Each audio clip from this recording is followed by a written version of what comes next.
各位嘉賓，大家好，大家好，歡迎大家一同欣賞由麗歡粵韻之聲主辦嘅粵曲演唱會。我係今日嘅大會司儀，我叫麥志海。我係今日嘅大會司儀，我叫梁美芳。演唱會能夠成功舉行，首先要多謝主辦機構，同埋多謝今日嘅大會統籌兼策劃楊麗歡小姐。今日好多謝倫小曼小姐贊助飲品，仲有多謝所有嘉賓朋友出力義務為我哋演出，仲出錢買咗好多紀念品，完場之後會送俾在場嘅所有觀眾嘅。我哋俾啲掌聲多謝佢哋啊！唔阻大家欣賞歌曲啦。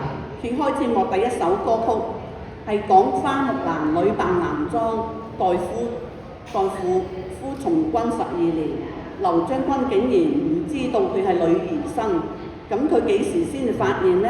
等佢哋話俾你知啦。有請演繹劉將軍嘅倫小曼小姐，花木蘭嘅陳瑞群小姐，花木蘭精衣換雲裳，有請兩位。